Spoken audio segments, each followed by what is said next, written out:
Hey everybody, it's time to go through some fan mail. Rigby gets fan mail all the time. We save it up till we can make a show out of it. So let's get to it. I've got a whole pile of good stuff over there. Wait till you see.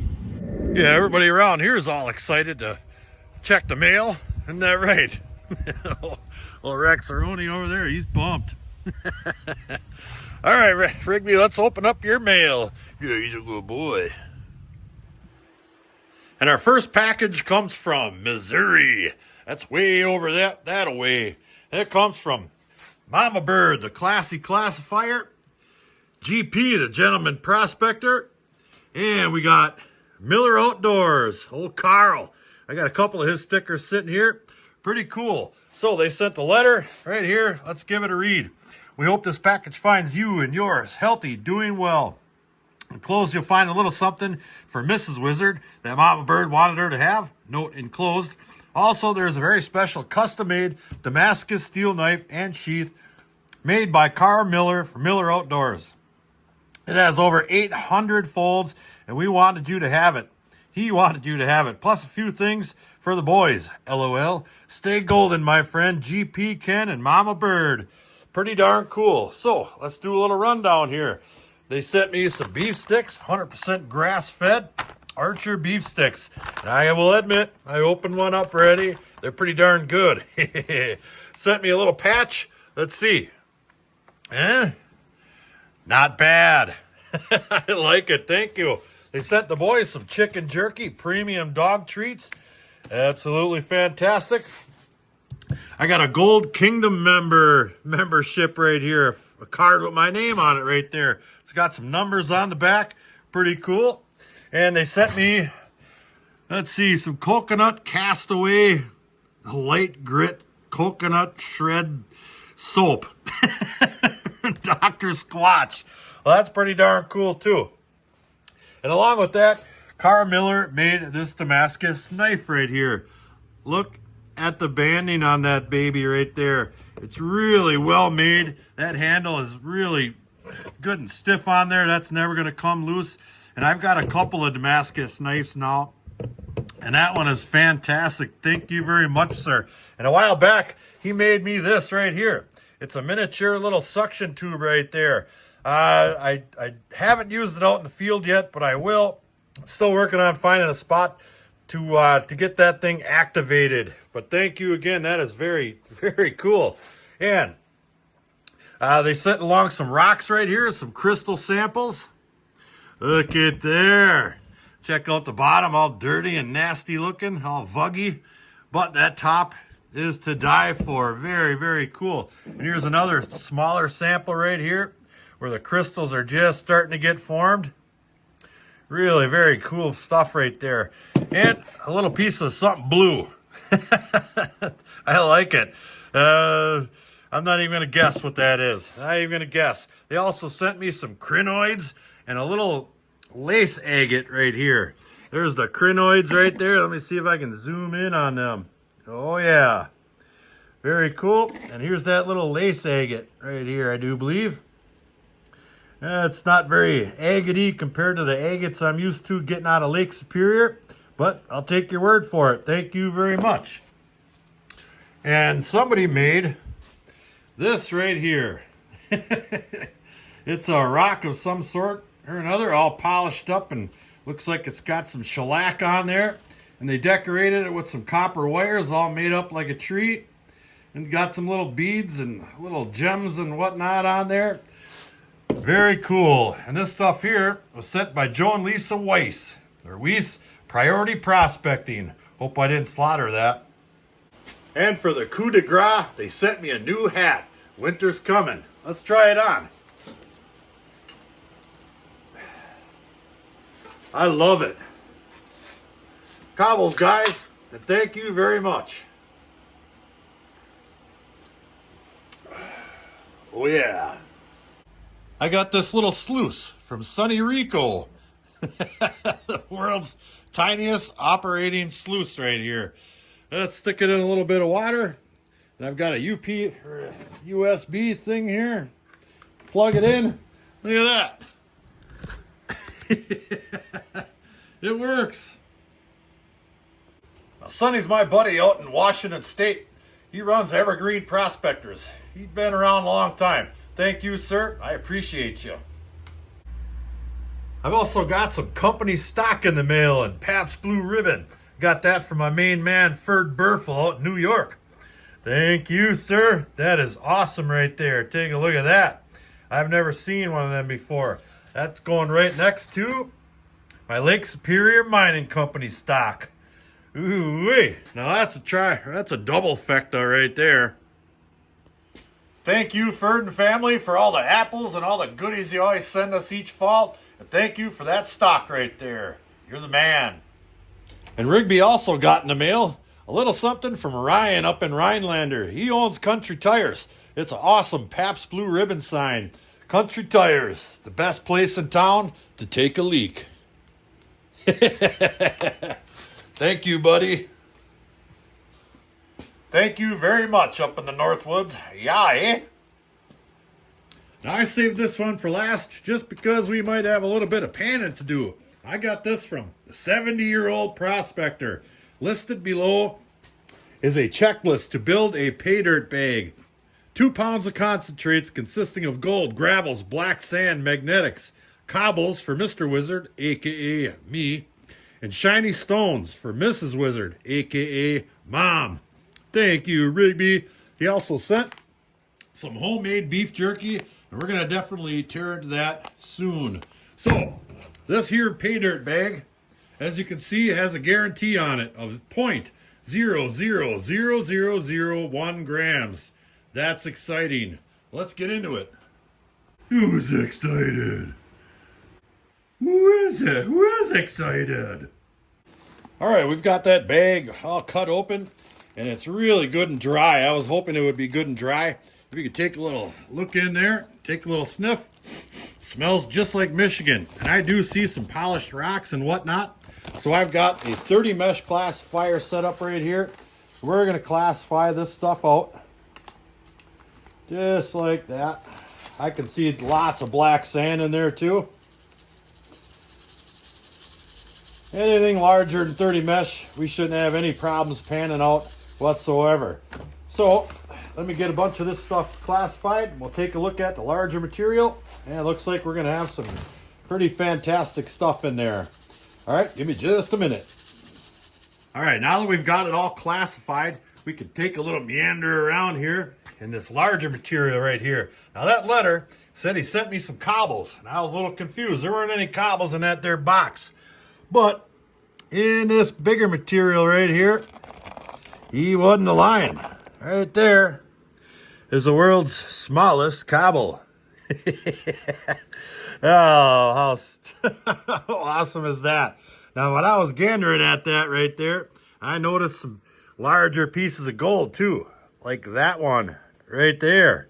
Then there's another one right over here, right there. So we're in for a treat. And along with that, there are some really nice polished rocks in there. You did a pretty darn good job on those, Walt. Yeah, look at those. Mrs. Wizard is really going to like them. I'll go ahead and yank them out of there. I'll show them off a little bit here. Here, look at that. Miss Wizard, thanks you very much. She's off shopping or something. But we do have a couple of cobbles. So I'm going to finish those off. We're going to rustle some gold up out of this bigger stuff right here.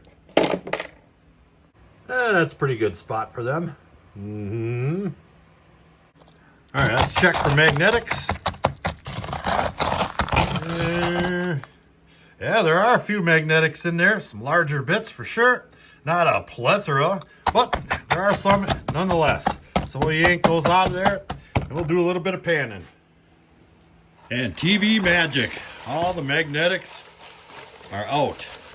All we have left in here is the plus 30 material.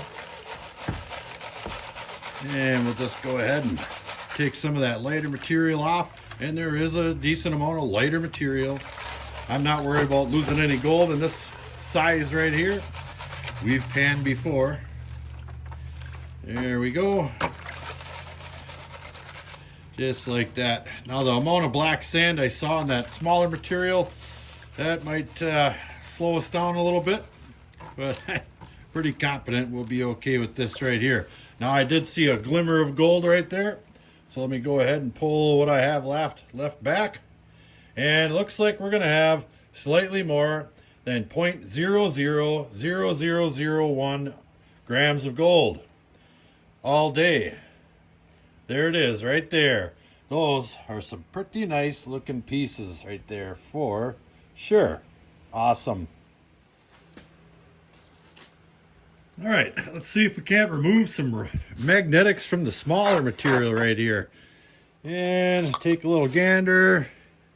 And there's definitely some magnetics in there. I just love how it makes a big old hair ball like that. We'll go ahead and put the magnetics off into that pan right there. Let's see if we can't rustle up some more. Then we'll process that other material. Now when you're doing this, you might definitely pick up gold if you're grabbing that much magnetic black sand out of your material. So what I like to do is just drop it back down and hold it over it without touching any of the material. And that stuff drags right up just like that, you see?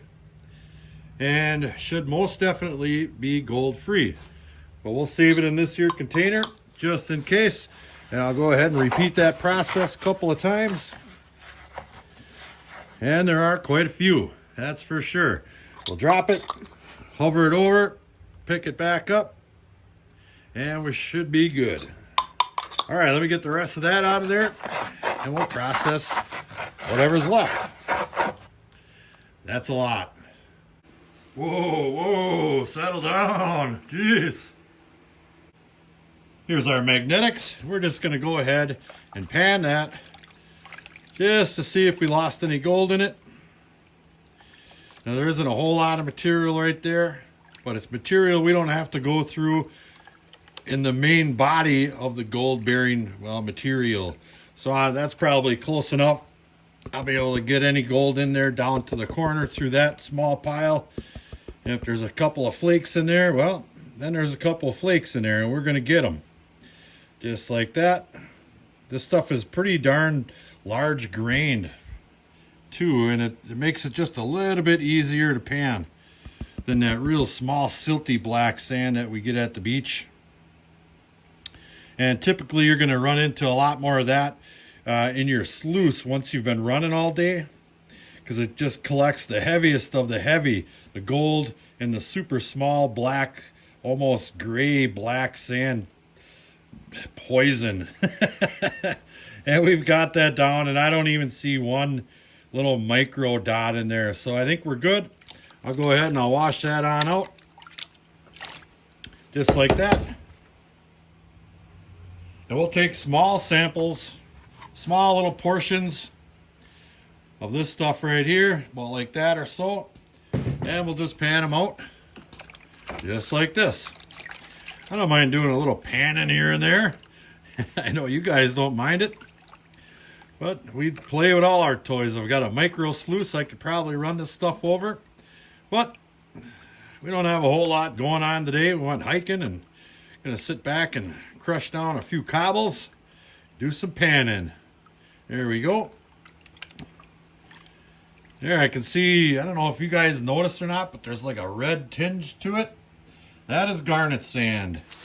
100% garnet sand. So that is just a little bit heavier than the blonde sand we wiped off of there. And underneath that, it's going to turn good and black. For sure. So, let me pull that one back. See if there's any dots in there. I'll do it rather quickly. And I already see a couple of dots of gold starting to show up. Like right there's one. Yep, so there's definitely gold in here. All right, give me a few minutes and we'll work through some of this.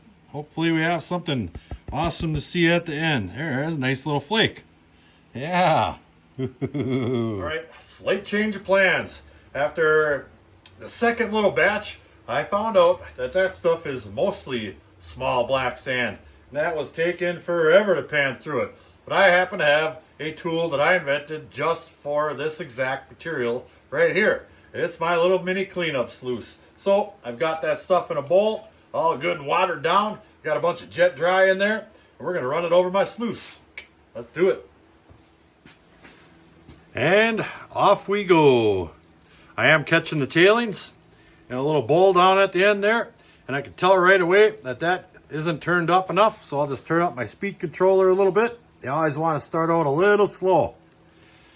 If I can get that material to go all the way down and through and try to keep those little riffles activated down at the larger end, because the riffles are super small here and they gradually get bigger going down towards the end.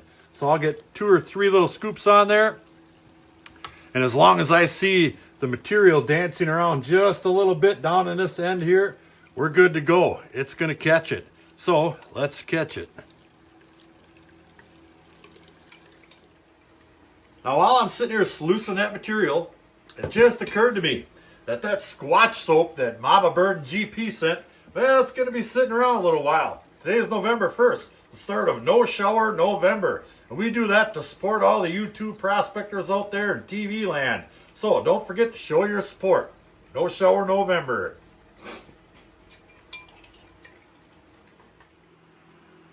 All right, we've got that all run. This is what came out of the sluice right here. We're going to check that in a minute. But I already tested the tailings. I panned it out good and slow. And we lost one piece that I could see. I'm not sure if that's a piece of gold right there or not. It could be. But we did lose one wider flat flake right there. And that sluice system is susceptible to that because it's geared up to catch gold like that one right there, if that's a piece of gold, and it very well could be. But that's pretty darn good. Now, I don't know what's in there for gold. We're going to find out. So let's see if we caught most of it. And we've got it. Let's take a little look. Let me see if I can get that in the light over here a little bit. Right there. Now, there's not a million of them. There's a few. There might be 20 or so in there. But they are the tiniest little things you ever did see. Look at how tiny some of those are right there. But that's the kind of gold that sluice is made for. So that was a lot of fun. All right, I've got all that beautiful gold in a pan down there. We're going to fire up the old microscope here, my Tom Love. I love this thing. I don't use it nearly enough. And it looks like it's probably pretty close to up close and personal mode, and it is. Take a look at those boulders. All those larger ones that we saw earlier, every one of them I picked up and I dropped in this here bucket, this little blue pan. Beautiful, beautiful, shiny gold. Oh, yeah. There's some of that smaller stuff right there and some of the really small stuff. Look how small that little piece of gold is right there. I mean, you can't even see the lines in this pan, but you can see it on here, that's for sure. Beautiful, beautiful stuff. Thank you, 70-year-old prospector. That is way more than 0.000001 guaranteed gram bag. Well, there you have it. I'd like to say thank you to each and every one of you guys for sending Rigby and me and Mrs. Wizard some mail. We just love getting the mail around here, that's for sure. It's always fun. You guys are always creative, and I'm always surprised. So thank you again. So I hope you guys enjoyed today's episode. We sure had fun making it. Until the next episode, like, share, subscribe. Please do leave a comment. Helps build our channel. Flourgoldwizards out. Yeah, we might as well have another one. Yeah.